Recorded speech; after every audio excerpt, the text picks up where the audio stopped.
Longleaf forests are different from a lot of other southern and eastern forests in their openness. The vistas across the forest you can probably see around us here, long views. The sound of the wind is different in these long needled pines as it moves through the foliage. Bird song is common. It is the tree that built the South.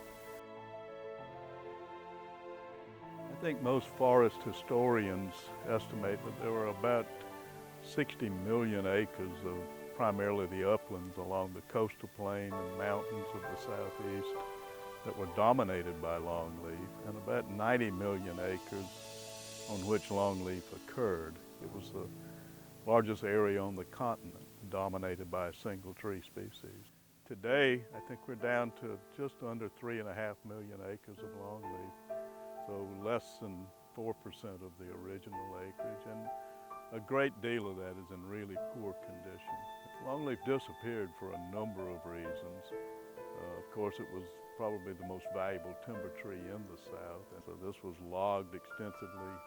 The exclusion of fire was a misguided attempt to protect these forests, kept fire out of these forests, which longleaf needs fire to do well. We like to say that taking the fire out of longleaf forest is like taking the rain out of the rainforest. The longleaf forest is what we would call a fire climax forest. In the absence of fire, other species, other forest types encroach on longleaf forest. The longleaf has evolved so that through almost its entire life, it is highly tolerant of fire. Not particularly good for it, as much as it is bad for everything else.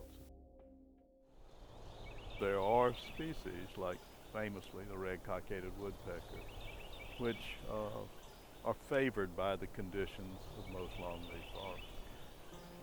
Mature longleaf forests support woodpeckers because of the ability of the trees to live for long periods of time, longer than other southern pines, and to grow fairly large amounts of heart to support that nest. The other species that are most often recognized as endangered or threatened that are indigenous to longleaf forest are those that are favored by this herbaceous ground cover. Gopher tortoises, for instance, are they're browsers or grazers, and their grazing strata is fairly short. They don't jump or climb worth a darn. Other species like the indigo snake, which are also inhabitants of longleaf forest, are favored by this management because of gopher tortoises. And they're commensal species. Indigo snakes use gopher tortoise dens. So the fact that you create good gopher tortoise habitat means you create good indigo snake habitat.